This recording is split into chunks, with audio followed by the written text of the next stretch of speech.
Our next storyteller is Clio Fisher. Clio is a master gardener and a member of Groton Grange number 7 here in Groton. I said Groton Grange. A master gardener and a writer. The title of her story is Ice. Hello. I grew up on the shore of Lake Huron. And here's Lake Michigan, and here's Lake Huron, and here's the Mackinac Bridge. And so I grew up here. And these lakes they were so there, and the wind was always there. And the water in the Great Lakes sloshes back and forth, and sprays come up all the time. And in the wintertime, it freezes. And some of the ice freezes flat, like the ice on Moran Bay. And they would put a fish shanty city out there, and they'd land airplanes on it, and they would haul supplies over to Mackinac Island with these sleighs, and the ice would sometimes be 4 feet thick. And you could go in a fish shanty and look down those holes, and you could see all that blue-greenness, and then they'd have to chop through, and some people used a drop line, and some people used spears, and the ice was just a magnificent thing, and it was so there in the wintertime that we didn't think anything of it. It was like sidewalks are in cities. Well, sometimes when the wind blows, the water is sloshing in all directions. We call that chop.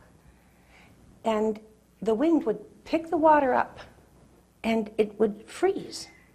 And it would freeze and fall and freeze and fall and swoop over things, and it would make the most amazing ice caves on the ice. Mounds of ice and pyramids of ice, wonderful pieces of ice. It was like sculpture. Well, one time my mother, she must have been in high school, went out on the ice with her class, and one of the foolish young women decided that she would go inside one of these ice caves that was a mound with a hole in the top. And she couldn't get out. And if the guys hadn't all crawled up there and reached down and hauled her out, well, perhaps she'd be there to this day.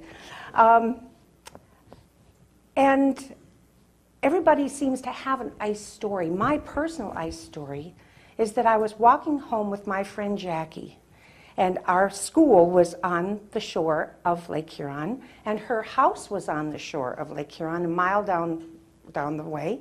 And so when the ice was frozen, we would walk along there because it was safer than walking on the road with all that traffic, and it was not as difficult as walking along the shingle because that would be all, choppy and so forth. So we'd walk on the nice flat surface of the ice.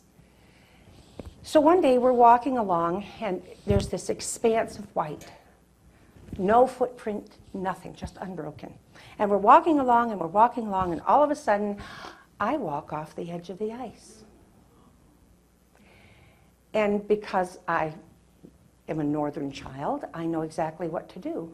I turn myself 180 degrees and slap my hands down on that ice. And now I can feel my boots and snow pants filling up with water. And Jackie, who always giggles when she's nervous, did what all good northern children do. She went flat so fast. And she started crab crawling across that ice, giggling like mad. And she reached out and grabbed my hand, grabbed the other one, and then she started inching back, and I kept heaving myself up a little. That ice was this thick, I could not possibly have gotten out. And finally, here I am, dripping wet and freezing cold, and we dashed back down to her mother's house, and they put me in a hot tub, and I'm alive to tell the tale. Well, some years later, my sister Louise and 2 of her friends and our dog, Andante, decided they would walk. Well, I don't think the dog decided, but he went along for the ride anyway. They were going to walk to Mackinac Island out there 4 miles out. It was frozen, and it had been frozen. So when they left, they were about, 300 feet from shore, she said. And there was a little gap in the ice like this. And so they just stepped over and went on. But when they got Well, several hundred feet from Mackinac Island, it was all rubble ice, all chunks of ice broken up. And it was impossible to continue, so they turned around and headed back. Well, it's a long way, and they were walking for a long time. I'm imagining that they were pretty tired. Well, as they were walking, Louise said they got about, I don't know, halfway across, and she heard a note that she said she'd never heard before. It was the deepest note she'd ever heard, as if someone had a giant piano and would plunk their finger down on the lowest note. It was a thrum, thrum sound. Well, they were sufficiently agitated that they took off running as fast as they could. And when they got to the place that was only this wide, now it was this wide.